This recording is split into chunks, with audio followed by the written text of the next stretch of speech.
অনেকদিন পর আপনাকে দেখলাম সিনেমা হলে এসেছেন, কেমন লাগছে আসলে এই মুহূর্তে? ভালো লাগছে, খুব ভালো লাগছে। আপু একটু জানতে চাই আসলে এই মুহূর্তে আপনার ব্যস্ততা কি নিয়ে কি পার করছেন? ব্যস্ত অনেক কিছু নিয়েই, নিজের ফ্যামিলি নিয়ে, কাজ নিয়ে, সবকিছু নিয়েই ব্যস্ত আছি।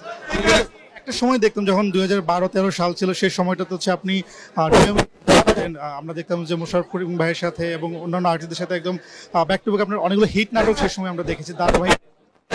সেই কিছুটা কাজ কমিয়ে দিয়েছেন আপনি, সম্ভবত হচ্ছে খুব একটা কাজ করছেন না এই মুহূর্তে আসলে। আসলে এই বিরতির কারণটা কি? না, ওরকম কোনো কারণ নেই আসলে। সবকিছুর জন্য তো আসলে মানে লাইফের তো এক একটা সময়ের এক একটা প্রায়োরিটি থাকে।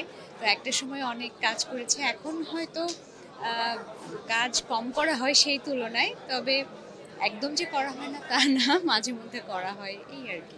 সেটাই বলছেন যে এখন আপনি একদম তখন হিট নাই গেছিলেন বাংলা নাটক ইন্ডাস্ট্রিতে, আমরা জানি যতদূর যে সেই জায়গা থেকে যখন নিয়মিত কাজ করা করতে আপনার সাথে আপনার একই সময়ের একই প্রয়োজন, সেই জায়গাতে তিশা কোনো নিয়মিত কাজ করছে, সেই জায়গাতে আপনার স্পেসিফিক কোনো কারণ আছে কিনা, নাকি জাস্ট সংসার নিয়ে? কোনো এরকম কোনো কারণ নাই, এরকম কোনো কারণ নাই। এমনি কম করা হয়েছে, একেবারে যে করি না তা না, করি, মাঝে মধ্যে করি। মিডিয়ার প্রতি কোনো অভিমান আছে? কেন অভিমান থাকবে? এটা তো আমার সব থেকে ভালো লাগার জায়গা।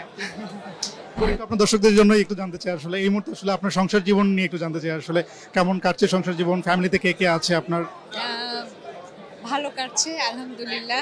সবার কাছে দোয়া চাই যেন মানে আমি ভালো থাকতে পারি আমার পরিবার নিয়ে। নতুন কাজ নিয়ে কোনো বার্তা দেবেন কিনা আপনার ভক্তদের জন্য? না, ওভাবে তো এখনো বার্তা দেওয়ার মতো মানে কিছু হয়নি, হলে তো নিশ্চয়ই তখন জানাবো। আপনার কাছে কোনো গল্প বা কাজের অফার আসছে না?